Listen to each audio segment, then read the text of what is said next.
You know, I had planned to come in here cursing and carrying on like Yosemite time, fresh off watching that ass series finale, because I just knew them left me no choice but to drag one of my favorite TV shows for filth. But after taking 2 weeks to calm my ass down, you know what? Hear me and hear me good, nigga. I'm here to double down. That shit is a 2-pack of ass. That's right, y'all heard me. I'm here to drag one of my favorite TV shows for filth. Respectfully though. Very demure, very mindful. And we have much to discuss because I didn't just hate the final episode. I hated the final season altogether, and I know I'm not alone in that. So let's get into it. For those who don't know, The Boys is a satirical TV show based on a comic book that is apparently garbage. I've never read it, but whenever I see people discuss it, they go out of their way to make sure that we know that Eric Kripke did God's work when he managed to create a hit show out of such garbage material. And message received. The title of the show, The Boys, is a reference to Billy Butcher and his gang, consisting of Hughie, Frenchie, Kimiko, and Starlight. And the show follows their quest to kill Homelander, the most souped up of all the superheroes who work for Vought Industries, pretending to be glorified police, saving people and stopping crime.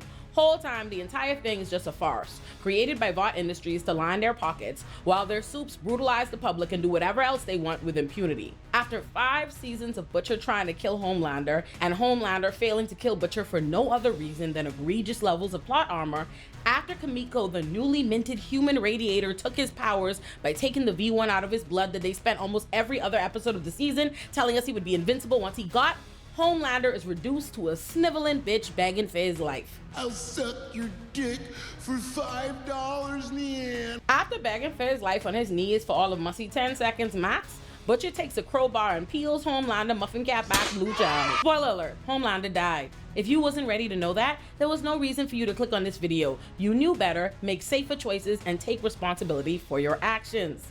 Stop it. Get some help. And don't mind how I say Butcher kill him.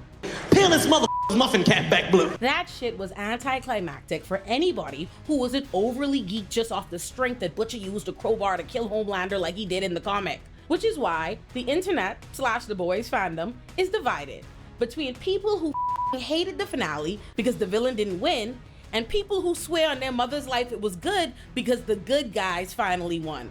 And I'm here to tell you that none of those know what they talking about. I hated the finale, but not for the reasons many of the nut-ass red pill manosphere right-wing idiots did. Because I am not a dummy bitch who wanted the homicidal white supremacist face of all that is evil, Homelander, to win. Trust me, they just started foaming at the mouth at hearing Homelander referred to as a white supremacist, and they are now in the comments banging on their keyboards talking about Homelander wasn't racist, he hated everybody, he wasn't a white supremacist, he was a soup supremacist. Y'all are the kind of stupid that made God send a flood so he could start over. I said what I said. And by they wanted Homelander to win, they don't just mean that they wanted him to live or split Butcher's head wide open, the latter of which I could have gone for myself. But they wanted to see Homelander get to be a dictator and massacre the American citizens who ain't do shit to him just because he ain't have nobody titty milk to drink or an ounce of mental stability to find. The same people who are angry that Homelander didn't go scorched earth are the same people who started crying that season 4 was horrible, not because of the very real issues it did have, like giving Kimiko and Frenchie's irrelevant side quests a shit ton of screen time. I got my driver's license last week. But because it took them 4 seasons to figure out that they're the villains in this on-the-nose political satire that uses superheroes to illustrate that they're the villains. I could understand if they simply wanted more out of the finale, thought it fell flat, or should have gone bigger. That would be fair. But these ain't just mad that Homelander ain't go out with a sufficient enough bang. They mad he went out at all, and that he ain't slaughtered a nation in the process. Those goofy motherfuckers are why America's in the position we're in right now, and they're representative of what's been wrong with America long before Trump took office. Which is why, if there is one single thing that I liked about the finale, it's that it upset the shit out of the kind of people who don't just love Homelander because Anthony Starr's performance was incredible every second he was on screen, or because the character was so incredibly complex and well written, but because they genuinely admired the evil that Homelander was because they worship power. which is precisely why they worship Trump in real life. There's a scene in The Boys when Homelander gets so angry at a protesting Starlighter that he lets the mask slip in front of all of his supporters and murders the Starlighter in front of all of them. But instead of immediate outrage, pandemonium, and rebuke, the crowd starts clapping and cheering for him. That scene spawned a top-tier gif and a million memes, because you can literally see Homelander registering that this idea he had, that he'd lose his fans if they saw his homicidal nature, was wrong. This scene is so powerful for the same reason much of The Boys is, which is that at its core, it's the truth. That moment where Homelander's fans applaud him murdering Starlight is illustrative of the sad and dangerous reality that people who worship power appreciate seeing that power wielded against others. To them, power is the ability to abuse and subjugate others, to be able to do whatever you want without consequence. It's why Homelander could kill the Starlighter, and it's why the American public could receive a comprehensive manifesto detailing exactly how Donald Trump and the Republicans plan to strip the rights of everyone who's not a white man and get reelected. I say all that to say again, if I don't like nothing else about that ass finale, I like that the dumb bitches who watched the show rooting for Homelander hated it, and that they had Homelander fly a fictional Elon Musk to the moon and leave his ass there, causing that evil human manifestation of spoiled milk to crash out on Twitter. That's what I like to see. Are you gonna cry? Piss your pants maybe? Maybe shit? So, my issue with the finale is not that Homelander died. My problem is with everything leading up to it, and who they let do it, because Butcher, and some of what happened after, but we'll get into that later. My point right now is that I ain't mad that they kill Homelander, nor am I mad that they hold him out in his last minutes, because contrary to what the right-wing that were too dumb to realize they were watching a satirical show designed to highlight that they are the bad guys both in real life and in the show believe, Homelander was a hoe in his heart from day one. And it wasn't a secret. The entire show is shown to us repeatedly in a million ways that Homelander felt small and deeply insecure because he was unloved and dehumanized since day one. I'm stronger. I'm smarter. I'm better. I am better. Homelander's villain origin story was a central part of the show, which brings me to an important point. Every villain has an origin story. There's almost always a reason why they became a villain, and that reason is usually one that humanizes them and allows you to empathize with them more. It does not mean they are not a villain. I feel compelled to make that point because throughout the show, we come to learn that Homelander was engineered in a lab for the sole purposes of being a Vought human weapon, denied any semblance of a childhood or human affection, and violently experimented on, which has led a gaggle of Homelander fans to falsely believe that that means Homelander is not a villain because they made him that way. But hear me and hear me, good people. It's called a villain origin story because it is literally the origin of how they became a villain. Thus, they are a villain.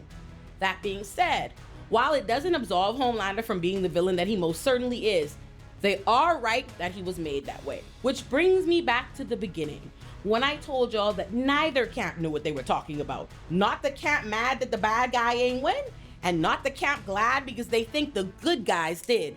Because I am here to tell y'all,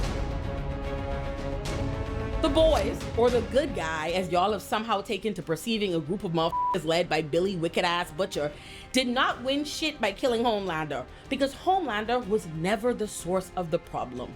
He was created by the problem to be its foot soldier.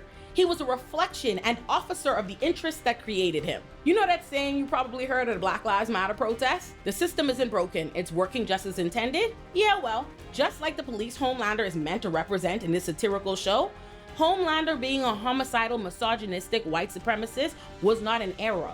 He was quite literally their most successful creation.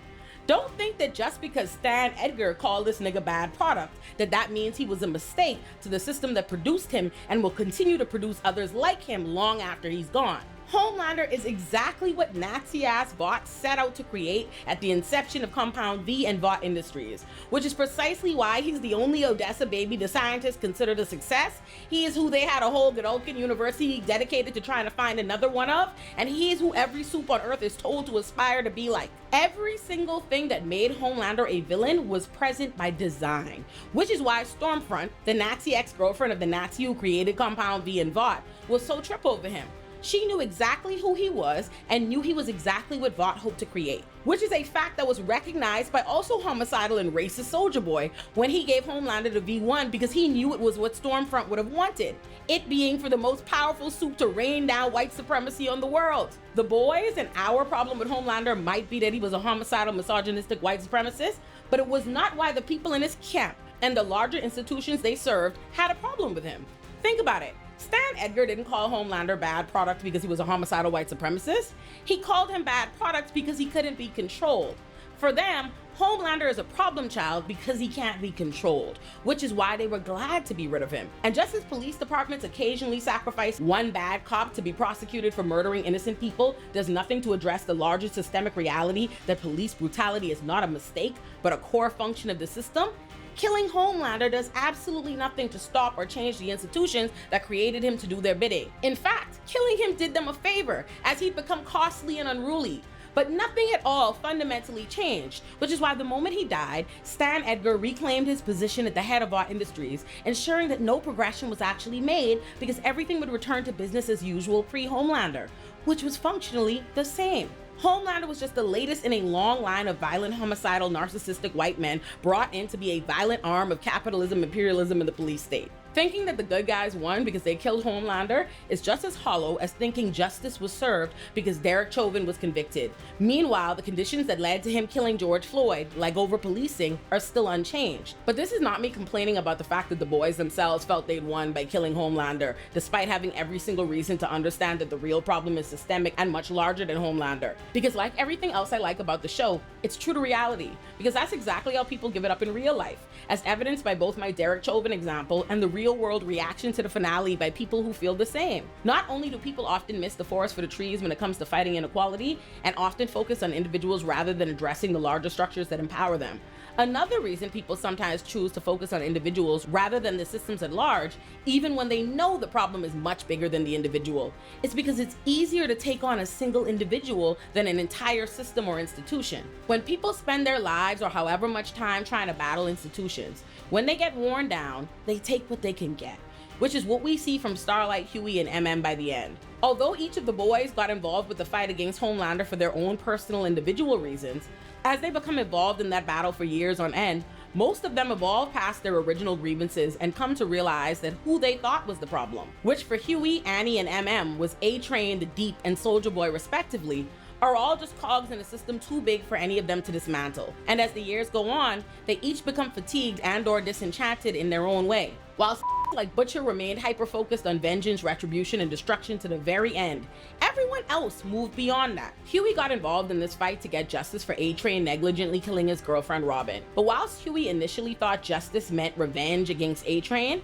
he'd long since forgiven A-Train, recognizing that A-Train was just a symptom of the larger problem and a victim of that system in his own right. Starlight got involved in this fight after not only being essayed by the Deep on her first day on the job and experiencing Homelander's tyranny firsthand, but after being radicalized by gaining access to the institution she was raised to believe were the good guys, only to discover it was really a violent white supremacist capitalist lie. And as such, Starlight's main mission quickly evolved beyond the Deep or Homelander and became about exposing Vought and corruption and all the lies around it overall. So much so that by the time Starlight and the Deep have the stupidest face-off in the final episode that we will talk about later, she is so far beyond having personal hatred or animosity towards the Deep, who despite being a nasty who essayed her, is also a hoe who's scared to death of Homelander. Which is why, instead of killing him, she tried to get him to join their cause and change his ways. And whilst MM got in the fight to get revenge on Soulja Boy's racist ass because he murdered both MM's grandfather and multiple people in his family, he eventually became disenchanted, not just because he can't kill Soulja Boy, but because he comes to truly understand the weight of the system propping Soulja Boy up. So by the time they kill Homelander, the face and muscle of this system they've already accepted that they can't bring down, they'd been beaten down so much they just wanted to take the win, even if in the back of their minds they know it's not enough, which is the reality of so many people involved in activism and organizing work in real life. Imagine being David losing to Goliath year after year. That shit is demoralizing and exhausting. So it's not that Hughie, Starlight, or Kimiko were unaware that the system that produced Homelander and all the injustice that the Supes and the institutions they serve are still in place ready to reproduce more evil.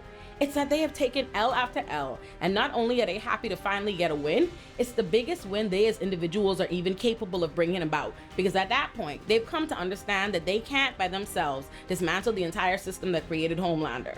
But he's still an immediate threat they were happy to dispose of because they'd previously given up hope and accepted their fate that this Homelander was gonna kill them. Starlight was basically getting her affairs in order all season. Like, you know what? Let me go see my deadbeat daddy one last time before I bite the dust, So it would not be fair to read the boys' happiness in the end as proof they're naive liberals who think the battle is won because they defeated Homelander.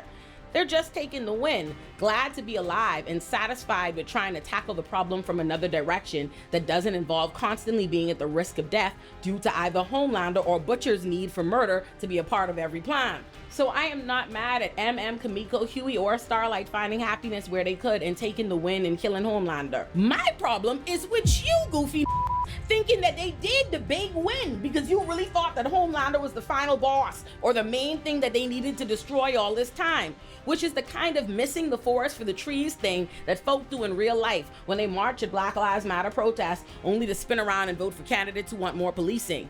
It's really important to see the big picture and to see it clearly. The reason I'm emphasizing that you need to see the big picture clearly is because I could see folk thinking, okay, so you're saying that taking out individual Homelander isn't good enough, so we need to take out all the Supes. And that's the exact kind of warped thinking that had Butcher wicked ass wanting to commit a genocide. No. What I'm saying is that we have to get to the root of the problem. The issue is not Homelander as an individual Supe or Supes as a collective. Homelander isn't a homicidal monster because he's a Supe. That's just what empowers him. It's what gives him the audacity. Homelander is a homicidal monster because he's a misogynist, white supremacist who was created and trained to be an enforcer of those agendas. The same is true of all the other evil-ass Supes like Stormfront, Soldier Boy, and so on and so forth. Vought was created to advance a white supremacist agenda, and the US government that works with and supports them was united in that goal. Even if Butcher had his genocidal way and was able to kill all of the Supes, absolutely nothing would stop Stan Edgar or any number of unknown parties working in tandem with him from simply reproducing more or something else designed to bring about the same desired goals of maintaining white supremacy and earning capital. So there is no true win that doesn't address that. Killing Homelander eliminates a very real threat, but it doesn't do any damage to the system that produced him. Now, that doesn't mean you can't be happy that your faves lived and got happy enough endings. You absolutely can. But it's important that we contextualize their win, because this is a satirical show literally based on our real-life political landscape. And I fear that the blind spots here are a reflection of people's real-life blind spots out there. And the inability for folk to see the forest for the trees costs people their rights and their lives. So let's pull it together. Them didn't win. They lived, which is enough for them to be happy about, but not enough for y'all to get carried away. They killed one and Vought resumed business as usual. Moreover, y'all referring to the boys as the good guys be frying my shit, because they ain't no good when Butcher's a down. Butcher deserved every bit of a crowbar to the head as well, and that's a hill I will die on. Yup. So now that we've unpacked the two sides of the fandom's position on the finale to establish why I'm a hater, but I'm not a hater like them other haters, it's almost time to get into why I hated this last season. But before we do that, let's discuss what I did like about this season, because I love the boys. And in spite of how I feel about the final season, I don't think it was the worst series ending of all time, and I still think the overall series was excellent and well worth the ride. So I think it's only fair that I lead with what I did enjoy about this season before I get to kicking in the backs of the team behind one of my favorite shows. So here goes that positive. But be forewarned, even in discussing the positives, we can't get away from the negatives, because one of the best aspects of the season was the performances. But unfortunately for us and the actors, there were no stakes to accompany any of those performances. And let me explain what I mean by that. The Boys has been filled with incredible acting performances since the very beginning. Anybody who don't think Anthony Starr deserves all the awards for his performance as Homelander is a liar straight from hell. Karen Fukuhara's early performances of Kimiko are incredible as well. I say early because I don't know what happened or why, but the minute Kimiko started talking, all of a sudden the character and the performance fell apart for me. But we'll talk about that later. I'm supposed to be telling you about the performances I loved this season. I enjoyed the addition of Daveed Diggs as O-Father and Ashley's arranged husband. He brought a lot of entertaining razzle-dazzle to what would have probably felt like an irrelevant, forgettable role to me if not for his performance. And speaking of my girl Ashley, Colby Minifee also deserves her flowers for her performance. Ashley has been one of my favorite characters on the show for quite some time. That's my bitch. In fact, that's my bitch to the point that I didn't even make too much fuss when season 5 begun and she was inexplicably alive, despite the fact that the last time I saw her, my girl was running around Vought trying to avoid getting killed per Homelander's instructions to wipe everybody the fuck out. And I know that's gonna seem like a little bit of hypocrisy on my part when I get to bitching about Hughie and them continuously getting spared at the expense of driving the show forward. But f it, we ball. Cause Ashley is my bitch. And seeing as I had to lose both Victoria Newman and Adrian, I deserve to have this one little thing. My girl Ashley was a sex-positive sex freak to say the least, and we loved her for it. Our girl spent a considerable amount of time this season and every season with a sex toy of some kind. So much so that she actually bought the toy that ended up killing her husband, O-Father. But unlike them killer toys Ashley was giving O-Father, this video sponsor Balessa got you covered. You see what I did there? Now, if you've been around here for a while, y'all know I believe women deserve nice things, which is why I'm so excited to be partnering with Balessa. Balessa is a women-owned sexual wellness company whose entire mission is helping people embrace, explore, and celebrate their sexuality. And today, they are doing something kind of ridiculous, but wonderful for y'all. My friends at Balessa and I are literally giving away free vibrators or gift cards for vibrators to everyone who signs up for my giveaway. You heard that? Not one winner, not 5 winners. Everyone who signs up gets something free. So if you've been curious about trying a new toy or upgrading what you've already got, this is honestly the perfect opportunity. Now, Balessa sent over a few of their products, and what I appreciate most is that they are actually designed with women's pleasure in mind. For example, the new Pebble Pro is basically the overachiever of the group. It combines suction, thumping, licking motions, vibration all in one place. It even comes with interchangeable heads depending on what kind of experience you're looking for. And unlike a lot of toys that make you scroll through 17 random patterns you'll never use, you can actually customize your settings and get exactly what you want. The Air Vibe and Flutter Vibe are also really cool because they offer dual simulation, and the Flutter Vibe is specifically designed to mimic the sensation of oral pleasure with its fluttering technology. And then there's the Thump, which honestly lives up to its name. It combines vibration, suction, and rhythmic thumping sensations into one toy, so it's kind of an all-in-one situation. Everything is rechargeable, waterproof, discreet, and designed to fit into real life without looking like you've got some secret government device sitting in your nightstand. So again, if you want free toys or gift cards for toys, click the link in my description and sign up for the giveaway. Everybody who signs up wins something. Thank you again to Balessa for sponsoring this video. Now let's get back to it. Last but not least on the list of performances I need to praise, Valerie Curry acted her mother ass off in Firecracker's final episode. In her final episode, we watched her reckon with being told to worship Homelander as God and to denounce her own beloved pastor and church, only to ultimately and tearfully betray herself and Christ in allegiance to Homelander, only for Homelander to spin round and reward that loyalty with death. A blow to the head from the left wing. Homelander and Firecracker were very obviously meant to parody Donald Trump and Marjorie Taylor Greene. So just like it was in real life, it was poetic to see Homelander betray the person most loyal to his cause, just as Trump gave Marjorie his ass to kiss in real life. President Trump says he is withdrawing his endorsement for one of his most steadfast backers in Congress, calling her a, quote, ranting lunatic. But was the poetry of that parody enough to justify why a side character like Firecracker got a more fleshed out, meaningful, and earned ending than many of the characters we actually give a fuck about? Absolutely not. It was a phenomenal performance, and definitely one of the season's highs, mind you. But was it phenomenal enough to make me give a fuck about the fate of that old racist hillbilly? Or to change the fact that the show not only bothered to kill her, Black Noir #2, translucent son we don't know, celebrity guests like Seth Rogen and the gang, and a bunch of other random no one ultimately gave a about, just to create the false impression that the stakes were high because they really kill it when in reality, they were drowning us in plot armor and doing everything under the sun to spare the lives of Hughie and the gang? Absolutely not.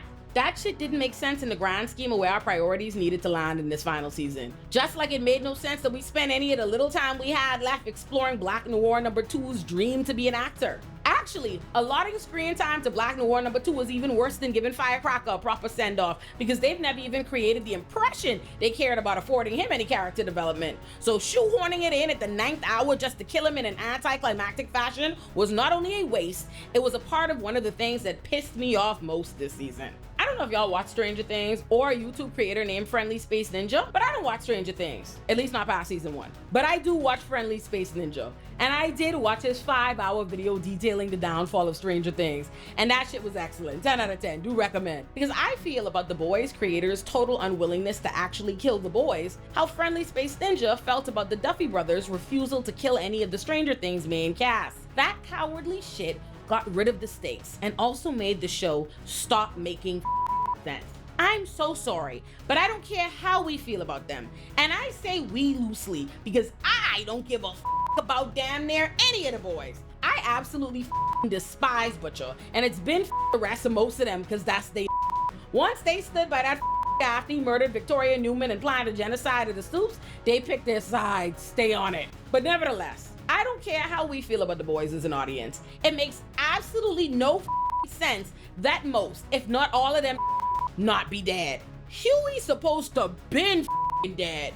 And no, taking Frenchie out the game was not sufficient. But we can get back to that later. I'm getting ahead of myself. Let's stay on Hughie, who's supposed to been dead. Y'all know how many mother times Hughie been standing defenseless with a murderous homicidal Homelander who claims to want him dead standing right in front of him, and he somehow just survives? I knew I should have banged on the table in the very first episode of season 5 when Homelander just conveniently didn't murk all their asses at the concentration camp. It was only a bunch of bullshit plot armor and convenient bullshit that saved them, which let me know what kind of ass time the entire season was gonna be on. But I put my pitchforks away because just when I was sucking my teeth at these spared Hughie because they pussy, they had Homelander snap my baby A-Train nap. I was sick. I was sick when Homelander ran down my baby, okay? Sick, I tell you, sick. But that shit was cinema, okay? That is when the season peaked. There was not a single other scene in the season that did what that moment did. And their many attempts at trying to force us to feel the same way about Frenchie's death felt just as contrived as they were. But again, I'm rushing. Let's stay on A-Train's death. Because while it pisses me off that was totally fine with snapping A-Train's neck, but acted like the boys was either too sacred to kill or be killed on screen, so they gave us that whack-ass bullshit for Frenchie like we wasn't strong enough to see that die or something. A-Train got the redemption arc and ending fitting of a that I told y'all was my favorite character. And last but not least, at number 1, we have A-Train. Yes! Yes! You heard what I said. Fight your mom. Shoot me with your big gun. A-Train is my mother. Y'all cannot turn me against him. I'm so sorry. Y'all wanted to be debating with me, but I tell y'all, no A-Train hate would ever prosper. I told y'all niggas. I told y'all niggas. Let me be clear that A-Train had already made up for anything bad y'all could have put on his jacket a million moons ago and then some. I maintain that us receiving A-Train as some horrible in that world was only because we started the series with his crime being like Hughie's villain origin story. But you quickly realize as the show went on that A-Train was far from the problem they needed to be focused on. That whole thing was very reminiscent of how when you first watch Game of Thrones, Theon Greyjoy's betrayal of the Starks feels like the most low-down, dirty, wicked shit we ever did see. Cause the show just stopped. We didn't know what The Rock was cooking yet.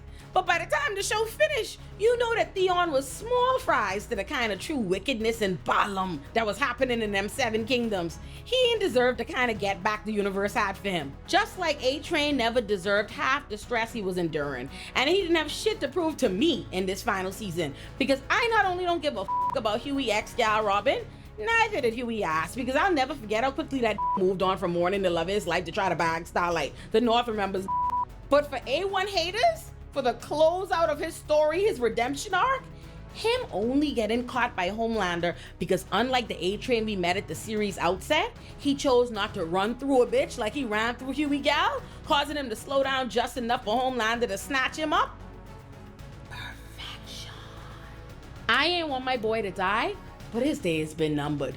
He truly came full circle, and he went out calling Homelander the pussy ass that he was and laughing in his face. What are you, huh? Pathetic. Weak. Sniveling fucking loser. I know that's right. And A-Train didn't just dress that down and laugh in his face. He also ain't told one word of lie because he foreshadowed that end. What was I so afraid of? You are fucking nothing. Really?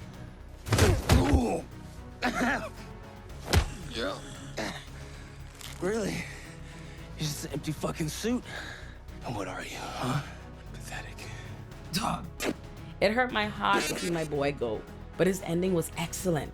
The writers were in their mother bag for that scene, and that scene alone, because that was the first and last time they was cooking with grease this season, okay?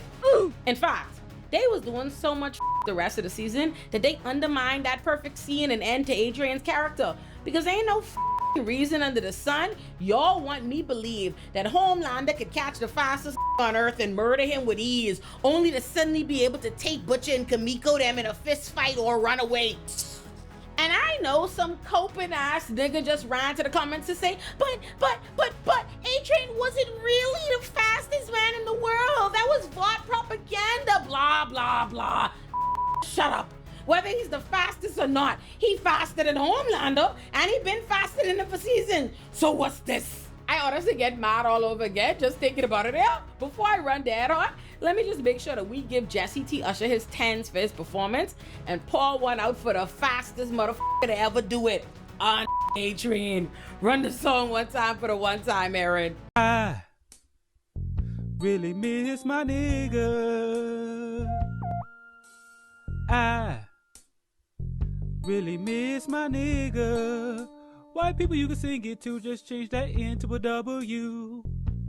Miss my wigger. Another thing the boys finale and fandom unfortunately seems to have in common with the Stranger Things finale and fandom is who stand the boys so hard that they not only love the finale, they're calling everyone who didn't a media illiterate hater. Listen, I'm not gonna tell you that you're wrong to love the finale, nor am I going to tell you how you should feel about it, because I don't give a I don't give a In addition to not giving a I'm also a reasonable person who can definitely see and appreciate why a person could find the finale perfectly satisfactory, if for no other reasons than they did at least tie up everyone's storylines without any significant plot holes. Unless you watch Gen V and expected or wanted them to play a bigger role in killing Homelander, but we'll talk about Gen V later. But for the most part, they wrapped everyone's story up using a lot of plot armor, but without leaving behind too many plot holes. And if you're someone who was rooting for the boys, maybe you're happy enough most of them nonsensically survived and got happy endings, so the ending worked for you. That's fine. That ain't no problem. Huh? That ain't no problem. Well, do your thing, baby. Love what you love. But let's not pretend that there are no legitimate reasons why one could dislike the finale or season 5 as a whole. Get Eric Kripke dick out your mouth and stop the madness, yeah? Which is actually my own personal cue to stop dick riding and tell y'all how I really feel, yeah? It's time for hate. Oh man, hate.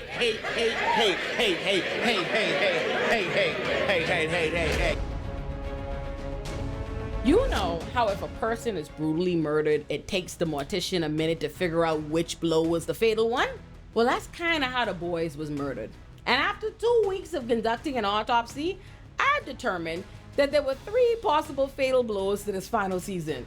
The first we just discussed, which was the non-existent stakes in every scene where the boys survived for absolutely no logical reason because was too pussy to let Homelander end them like he obviously would have and could have on numerous occasions. The second possible fatal blow was Soulja Boy and the ass-backwards decision to turn the final season of a beloved show into the Backdoor pilot for a prequel series spin-off about Soulja Boy and his Nazi buddies. Do you think we give a I don't give a fuck. Do I look like I give a fuck? Because I don't. They really think we give a about Stormfront? I'm here to tell you right now, we don't care. Let me tell you something. We don't care. Jerry. If I never see that Nazi bitch again, it'll be too soon.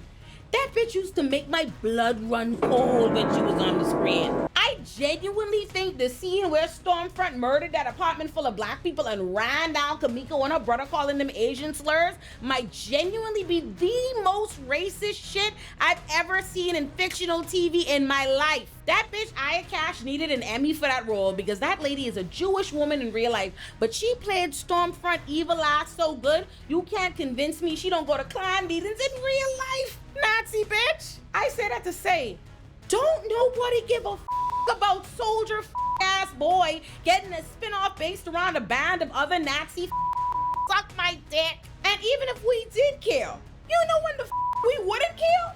In the middle of the final season of a show we've been watching for years that has much more important shit to be doing with the little time it had left. And even if we would have cared in the middle of the final season, you know when we wouldn't?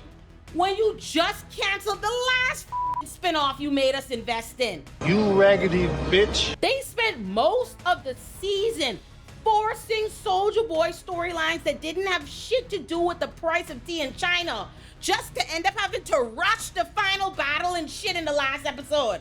They had Homelander wake this up out the chamber he'd been sleeping for the last several seasons, just so he could, let me check my notes.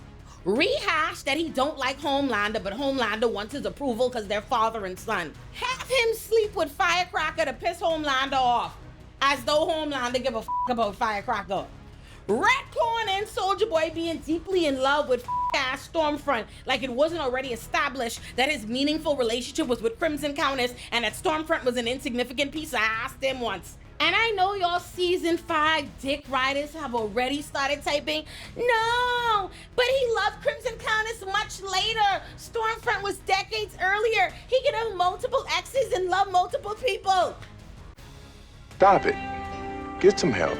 Then they had him go on a quest to stop Homelander from getting the V1 that would make him immortal, only to have him give him the V1 anyway, because it's what is now retcon True Love would have wanted, only for Homelander to still not truly be immortal and Soulja Boy get placed back in the same chamber he'd already been in from time while Homelander get killed anyway. They spent a whole season on this Soulja Boy just to put him right back to sleep before the finale, solidifying just how unnecessary his presence was all along. The powers that be so wrong for this bullshit here, they sacrificed the final season in service of the second spinoff to a show that's first spinoff just got canceled. Which brings me to another big problem looming over the final season of The Boys, and that's Gen V. Let me just say this up front. Justice for Gen V. Oh my God. Justice for Gen V. I love Gen V. I am one of those people who would go as far as to say I might have liked Gen V a little more than I like The Boys. You need to leave. I know, it's crazy, but I really love Gen V. In particular, my girl Emma Lil Cricket and Sam, okay? That's my motherfucking ship, okay? I was invested in them. Back in my day when I had no sense, I would have been laying into the showrunners for The Boys because Gen V get canceled, as though it's their fault, as though they wanted for their show to get canceled. But I decided to use my brain and zoom out. And once I did, I said to myself, allow me. Those people don't want their show they've worked hard on for seasons to get canceled. I say, you know what, self? They're probably more disappointed than you are that their shit got canceled. So I'm gonna resist the urge to kick their back in for the fact that Gen V got canceled at the exact time they're trying to do this other spinoff with Soulja Boy. Because I know that realistically, Eric Kripke did not want Gen V to be canceled and replaced with Vought Rising. The reality is a smidge more nuanced, still racist, and just as disheartening. Let me explain. It's not a coincidence that a diverse spinoff was canceled at the same time a white one was greenlit. I don't believe Gen V was canceled because it was diverse. The reality for Gen V's canceling is that it wasn't bringing in the numbers or dollars they'd expected or needed in order to justify continuing to make it. However, the reason it wasn't as successful as The Boys is because it was diverse. Because Gen V couldn't attract many of the idiots who watch The Boys, because those idiots watch The Boys because they perceive Homelander and the other Nazis on his team and them the stars. Those people watch The Boys because whether it be through Homelander or Butcher, they were getting their need to see terrible, evil, toxic, bigoted white men in charge met. Gen V provided them no such opportunity. Because unlike the boys, where the people of color with prominent roles like A-Train, Kimiko, MM, or Sister Sage were all still relegated to supporting roles to either one of the leading white men, Gen V placed characters like Marie, Andre, and Jordan in the front seat. And whilst many of us love Gen V for exactly those reasons, Gen V was in some ways destined to fail because its survival necessitated they convert a majority of the boys' audience. And that just wasn't gonna happen because a core part of the boys' fandom are on Twitter commiserating with Elon Musk about how the finale betrayed their white supremacist goat.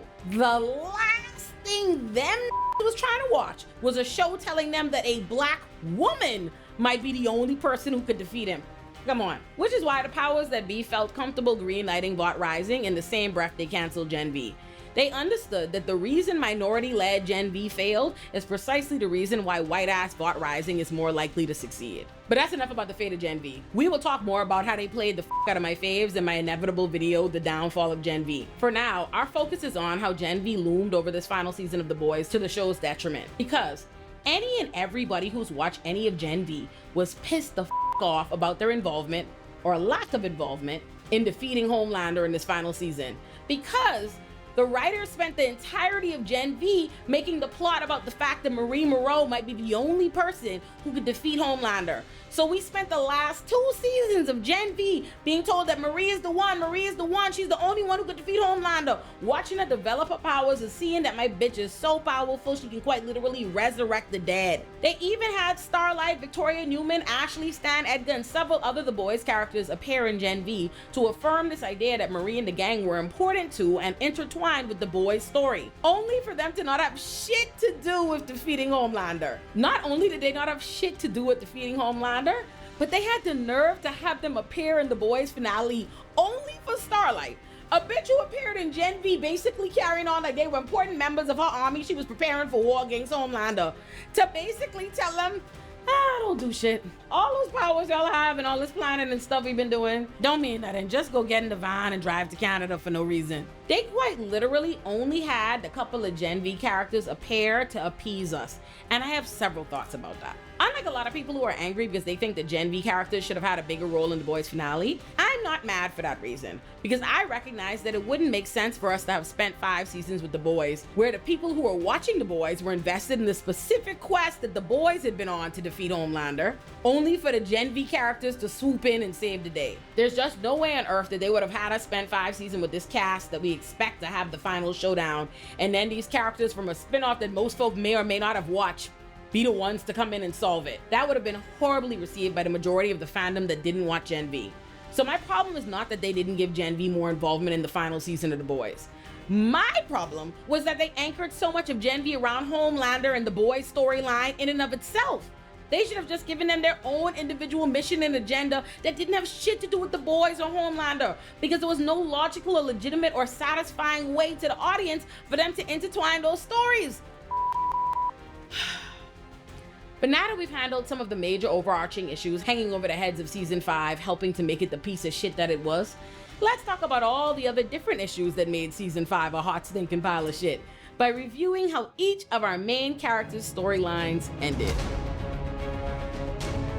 Now, I could start with some shit that actually mattered, but I'm gonna start with the only 2 characters the writers seem to give a about if we judging it by how much time they wasted on them.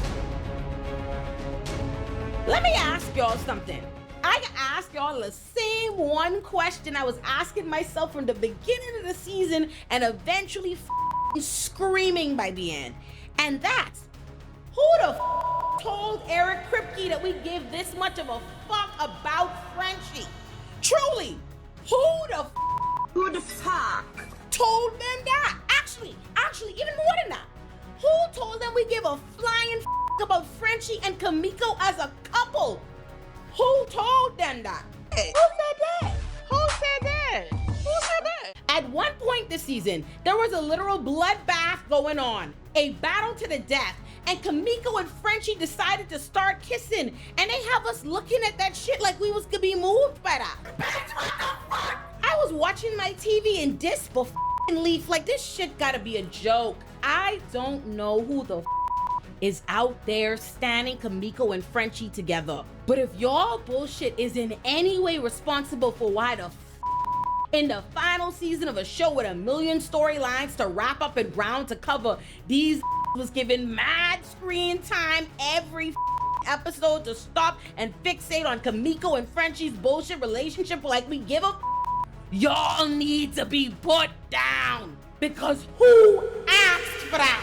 As if it wasn't bad enough that one of the worst parts of season 4 was all the absolute time they wasted giving Frenchie a gay lover storyline that didn't have shit to do with the plot or the season at all. You could quite literally delete every scene of Frenchie and his season 4 boyfriend and literally not shit would change about the rest of the season.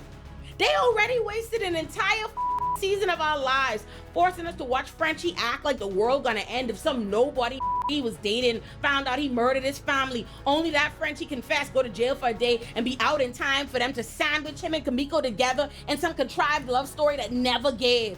Y'all hear me, Eric Kripke and company? It never gave.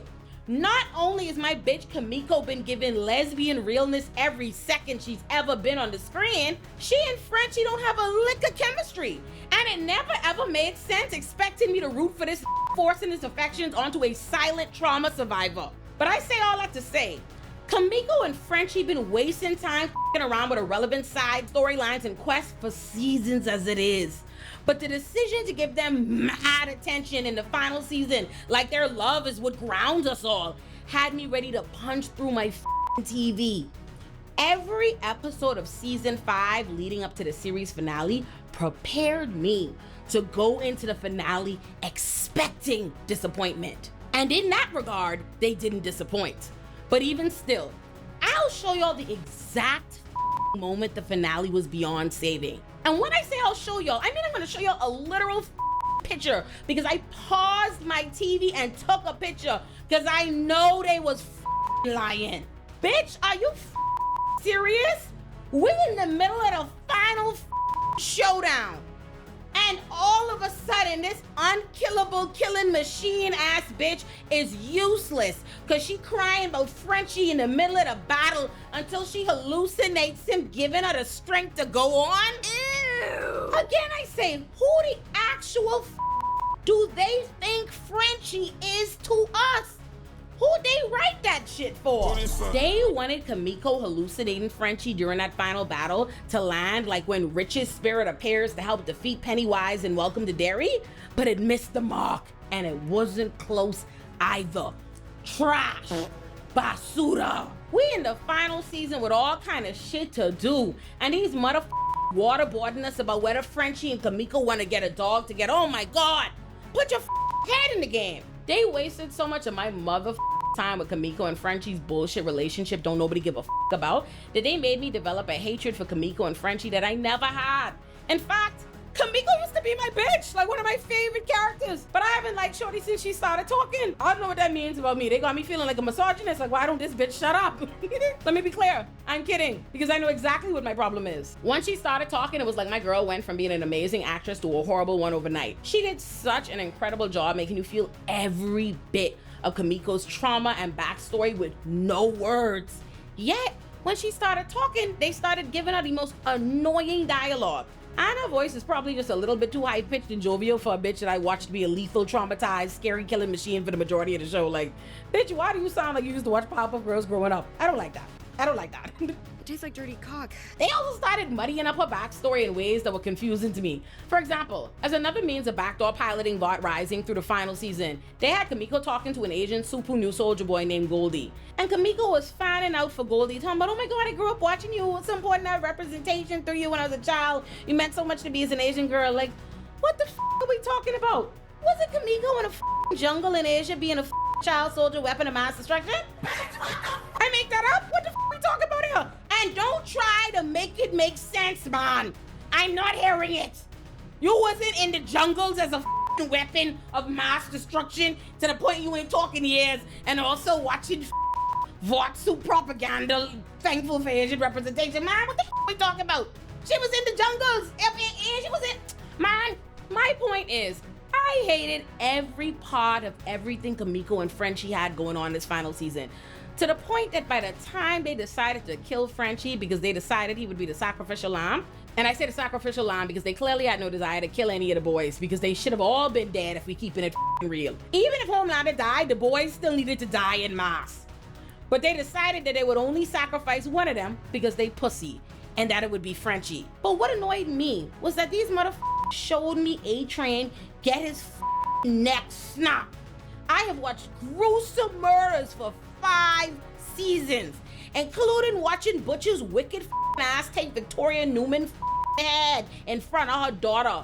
But they decide that Frenchie is too precious for us to bear seeing the act of him get ragtag.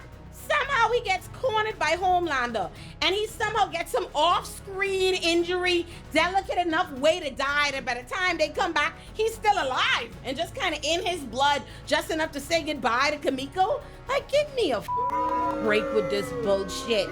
Not to mention, they spent the entire season wasting my time while Homelander hunting down V1, while the boys try and stop him from getting this V1 because it'll make him immortal, only for Frenchie to conveniently be able to turn Kimiko basically into a human radiator like Soldier Boy so that he could get rid of the V1 from Homelander's system and kill him. How convenient is that? Tomato, tomato, tomato. Hated it. Hated it. Let's move on to someone else whose storyline the show completely mangled. My bitch, Sister Sage. Hold up, wait a minute. Y'all know I finally launched merch, right? Okay, that's right. The Illuminativerse finally has merch so you can rep your favorite channel. Okay, that's right. Whether you're an Illuminati pop girl like myself, an Olay and chill enthusiast like my baby sister, an Olay and friends stan like all my friends, or somebody who locks in for a 2-hour Illuminati production, we've got something for you. We've got mugs, shirts, and hats. It's all very cute because Cartoon Me is adorable. Shout out to Terrific Tariq for being the man behind her. And to my pop watchers in particular, please notice you wore me down and I finally gave y'all the shoot me with your big gun merch y'all kept begging me for. But it's a mug. Y'all are not getting a shirt because I made one. I'm wearing it. And I want y'all to know, shoot me with your big gun on a shirt feel like target practice, and y'all ain't gonna say that I send y'all out there like that. But I genuinely love my merch, not just because it's mine, but because I ordered everything myself before showing it to y'all, so I can make sure the quality was good, because I can't have y'all spending y'all hard-earned money on garbage. Which is why I'm pleased to report that I now have a cupboard full of beautiful glossy mugs and a drawer full of the comfiest Illuminati shirts. So if you've ever wanted to support the channel or rep your favorite corner of the Illuminativerse, or just walk around with my cartoon face on your chest, check out the merch store linked in the description below, or go to Illuminati-shop.fourthwall.com, or use the QR code on your screen to make sure you get your Illuminati merch today. That's Illuminati-shop.fourthwall.com, or click the link in the description below, or use the QR code on screen to run me your money today. Now let's get back to the video. Listen. I'm not saying that they should be shot for what they did to Sister Sage's character, but I'm just saying that maybe they should be stomped on. Maybe, just maybe, they could be curb stomped on the street within an inch of their life. Maybe they should have to fight for their lives for what they did to Sister Sage. Because for seasons, I was trying to figure out where the they were going with Sister Sage, because people had guaranteed me that this was going somewhere. There were 2 camps when it came to Sage. There was one camp that was just racist as and would find anything negative to say about the black characters, especially a black woman, let alone a black woman that's depicted as the smartest person on earth. So I expect them to be dickheads, so I disregarded anything they had to say. And then there was the other camp, who were like, we read the comics, so we promise you it's going somewhere. Sage is really this, Sage is really that, Sage is really this. So I'm thinking that there's some kind of master plan. Last season, I was like, surely, if the smartest person on earth is a black woman, there's no way on earth she's genuinely going to be doing a white supremacist bidding. There must be some master plan that's beyond giving a white supremacist supreme power. I so deeply believed that there must be an explanation, to the point that when she revealed to Ashley this season that her plan was for Homelander to basically cause a civil war that caused everybody to die so she could be the only person left on Earth so she could finally get some peace and quiet? Huh? I thought that must be a joke. Like, obviously that must be some bullshit she's telling Ashley because she doesn't want to reveal her master plan. I might have short-circuited when I realized, oh my God, that's the plan they gave this bitch. You cannot convince me that the writers knew what the they wanted to do with Sage's character. You cannot convince me. You cannot convince me that they had a bunch of ideas and this was the best one they had. No way. This had to be some silly shit they came up with after the fact. I have tried to twist my brain into knots trying to make it make sense. Like, okay, it's a satire, maybe this, maybe that. Because I didn't want to have to say one of the few black characters they gave us was ass. I did not want to believe these really squandered the character that was supposed to be the smartest person on Earth and made her absolutely useless and dumb and a but oh my God, what the on what earth does anything about Sage's master plan make any sense? I saw people like trying to make it make sense to them. Like, oh, that's actually kind of real if you think about it. It makes sense that the smartest person on Earth would want to be alone. She's tired of humanity and stupid people, blah, blah, blah, blah, blah. What the are we talking about? If you want to be alone so bad, kill your We interrupt this program to bring you Courage, the Cowardly Dog Show, starring Courage, the Cowardly Dog. You're gonna empower white supremacy to cause war so that everyone could kill each other so you could live by yourself? Just wrap it up, you selfish, wicked, dummy bitch. It was so stupid. Not only was it an overall stupid plan, but the execution for it was even worse. Oh, I'm gonna turn Homelander and Soldier Boy against each other. I'm gonna stop Homelander from getting the V1 by telling Soldier Boy about the V1. I'm gonna show Soldier Boy how Homelander was with Stormfront and all this bullshit. It's truly not even worth discussing how they ended Sage's story because I'm sure it'll take us more time to complain about it than they spent thinking about it. Just know they have this bitch do nothing but a white supremacist bidding. Then she flees said white supremacist to go be in the boy's face for absolutely no useful reason for real. And no, I will not give any credit for helping Frenchie turn Kimiko into a human radiator to take Homelander's V1 out so they could kill him, because I've already explained to y'all how infuriating I found that entire bullshit piece of plot armor they slapped in during the second to last episode of the season to account for V1 making Homelander unstoppable as they spent every other episode convincing us it would. Then Sage decides to provoke Kimiko into taking her powers away so that she could be stupid and happy and go to the wizarding world of Harry Potter. As though there was anything stopping her from going to the wizarding world of Harry Potter before then, or just taking herself out the game since she so hates the world's company, or just go be by herself. It also made no sense that Homelander just seemingly forgot to murder her for betraying him. And this whole Sage wanted everybody in the world to die so she could be alone was also inconsistent with Sage's role in Gen V, where she was and in love with Godolkin.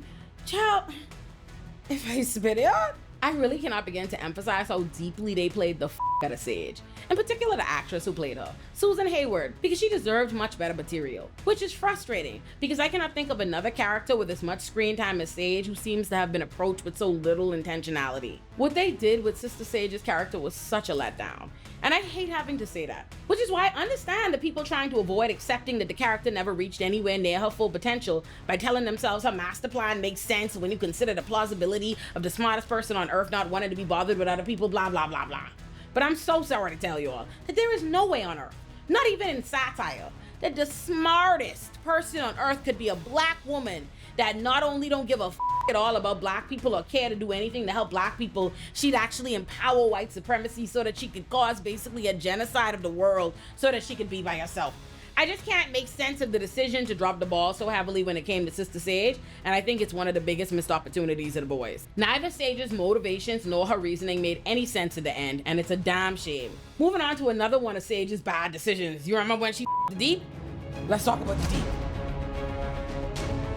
The first thing I want to do is give Chase Crawford his flowers for doing such a wonderful job making me enjoy hating the Deep. Chase made the Deep such a morally bankrupt but pathetic and hilarious foil that it made sense how and why he made it to the very end of the show. Because we needed him. Just like Homelander's ungrateful ass needed him until he decided it was time to give the Deep his ass to kiss in the series finale. Homelander lived to talk down to the Deep like the Deep was any more bitch made than him. Ciao. Homelander hated the Deep because the Deep reminded Homelander who he knew he was behind closed doors, and Homelander hated that person because that person was the sniveling bitch we saw on his knees before Butcher killed him. But we getting ahead of ourselves. Let's stay on the Deep. Despite being a sick, nasty, manosphere pervert ocean demon with gills who didn't deserve nothing good in this world, the Deep would give me many a joke. And he was giving me them jokes to the very end when he wasn't trying to hear Starlight Kumbaya shit. I'm not upset that the Deep died, or even that he died because the aquatic animals decided to take him out the game because they blamed him for the fish genocide caused by Black Noir #2 punching a hole in the pipeline that the Deep gave his stamp of approval. That made sense. What didn't make sense was how Black Noir #2 went from being a damn near indestructible who could punch a hole into a pipeline but could get knifed to death by the Deep in an instant. Stop the cap. I also laughed my ass off at Samuel L. Jackson voicing that shark that let the Deep know that there was a bounty on his head for the second he stepped into that ocean. So all that was fine. My issue with the Deep's final scene was Starlight's involvement. And I can hear all y'all coping ass typing now.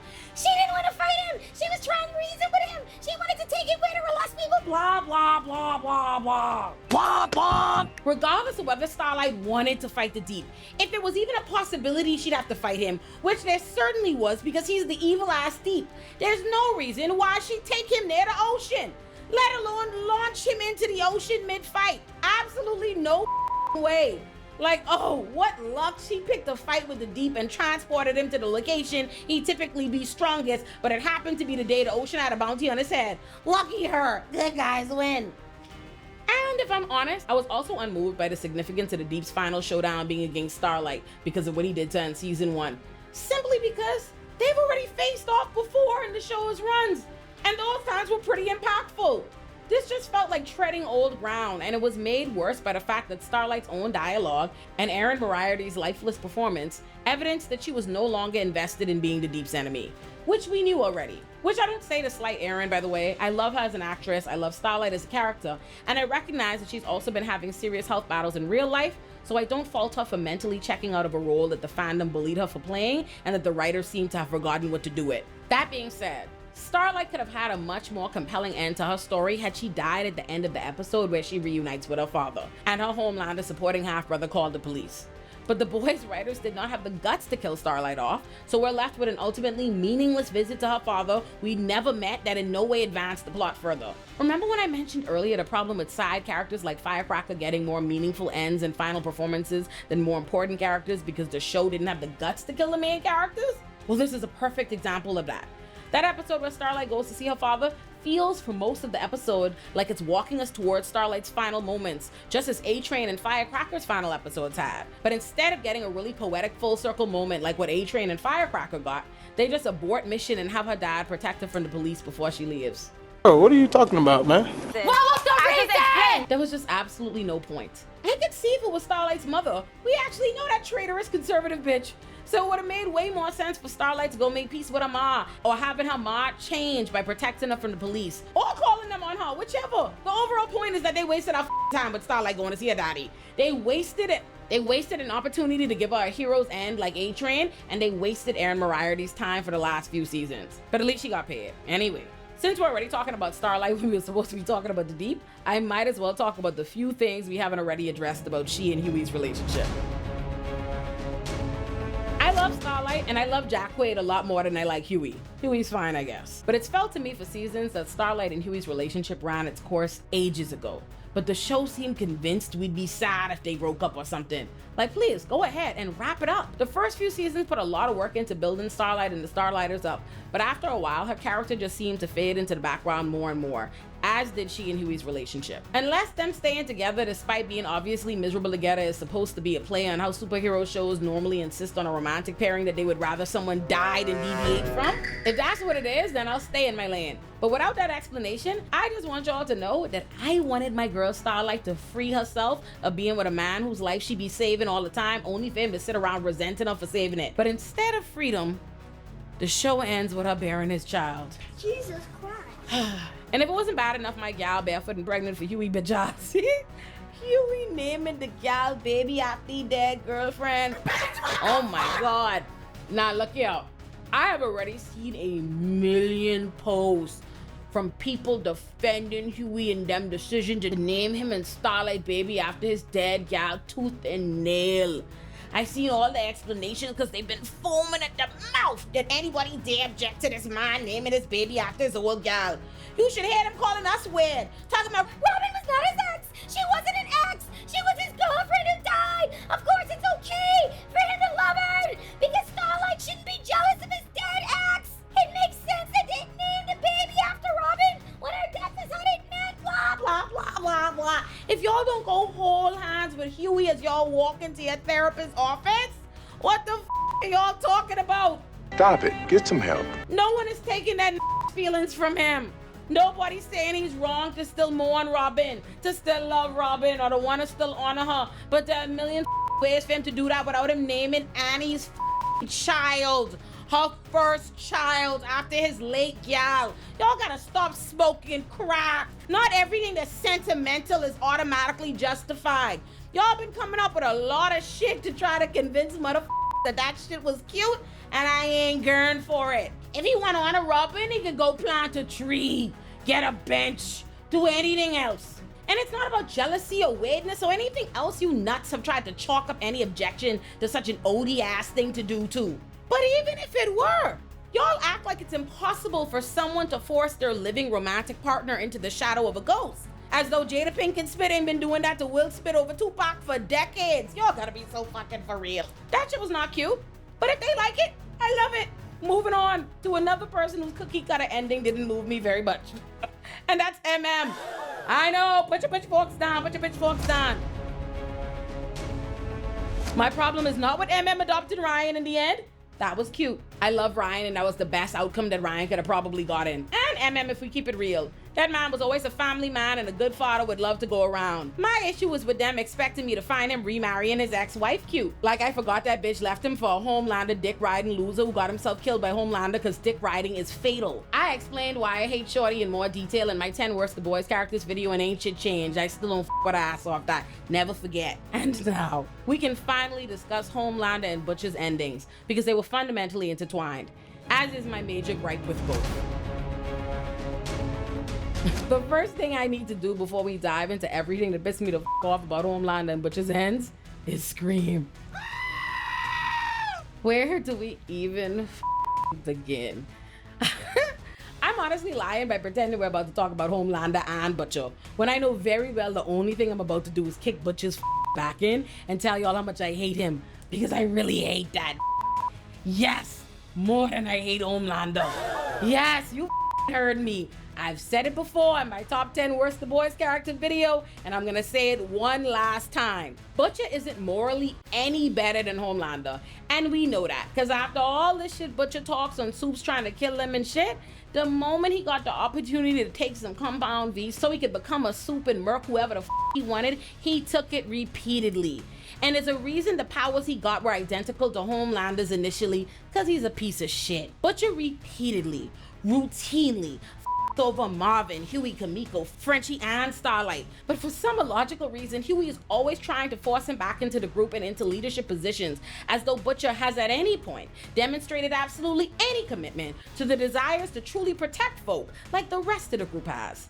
The group and their mission just happens to be the best means to Butcher's own ends. Butcher is truly a perfect example of so many self-interested white men who masquerade as leftists while plainly not giving a about community, movement, or progressive values. Yet people who do care push them into positions of power and follow them to everyone's repeated detriment. My only real gripe with Homelander's death is that there was no logical reason why Butcher, Kimiko, MM, and Ryan would have been able to be scrapping with Homelander in a fist fight. Like, what the are we talking about? Homelander been lasered to death in a millisecond for 5 seasons. Now all of a sudden, when his life on the line, his lasers and his powers are suddenly for play. Kill him if you want, kill him. Actually, this is a good time for me to make sure I state that they had to kill him, because I've seen people say that they should have left him alive as a human because that would have been a way worse fate than death for Homelander. But y'all seem to have forgotten that if they left him alive as a human, he would have simply taken more compound V or V1 and turned that bitch inside out. So yeah, my point is, kill him. I have no problem with that. But do it in a way that makes a lick of sense for the powerful ass we've been watching for 5 seasons. Expecting me to believe 3 people Homelander has beat the out of on numerous occasions, well, who had him stuck is so ridiculous. He could have and would have cut them all in half without hesitation, but all of a sudden his laser ain't no stronger than a paper cut. That shit made me so mad because not only did it make no sense, it was also rushed as because again, remember I told you, they spend the rest of the season doing a bunch of bullshit with Soulja Boy, so they had to rush this shit into the final episode.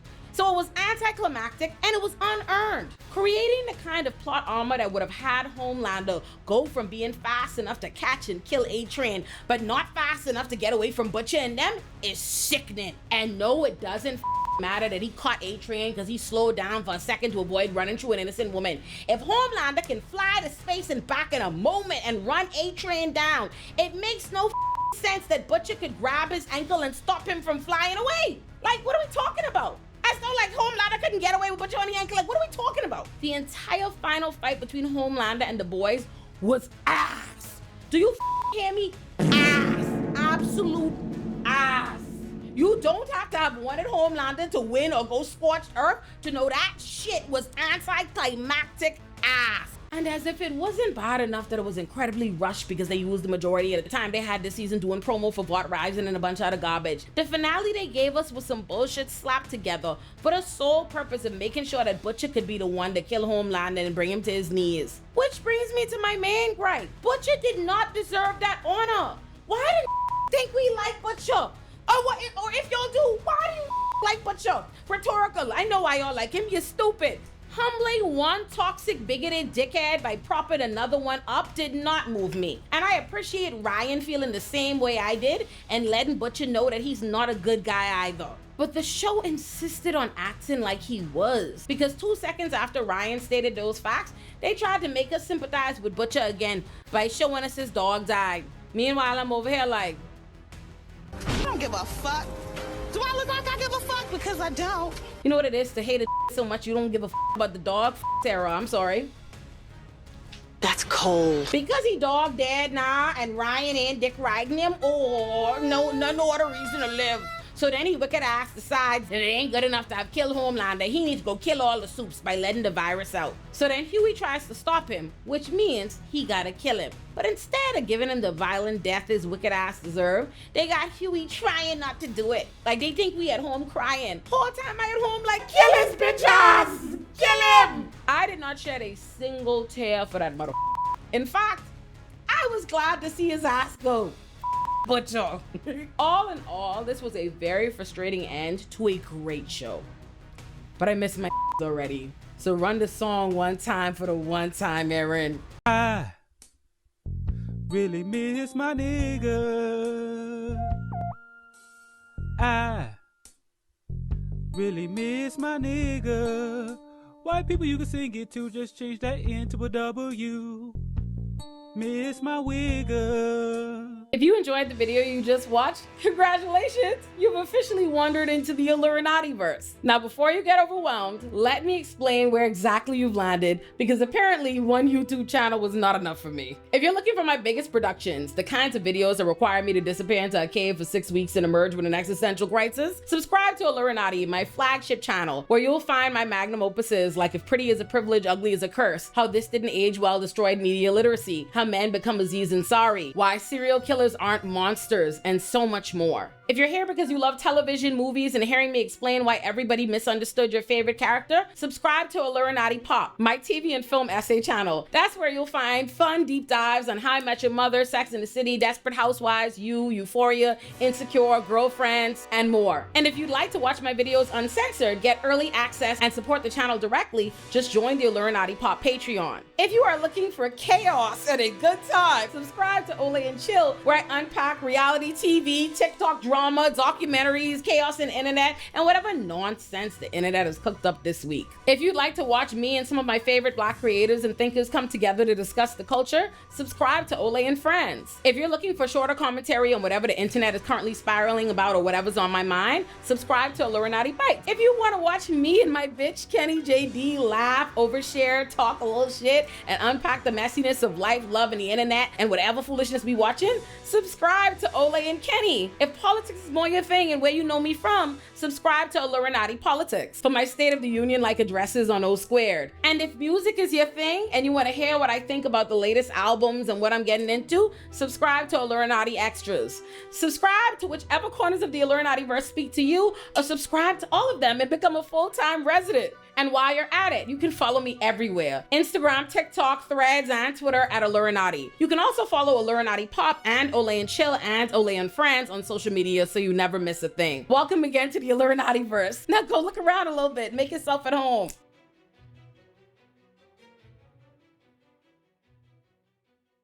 If you enjoyed that Illuminati Pop production, it's your lucky day because there's more where that came from. So subscribe and click the video being recommended to you on your screen right now.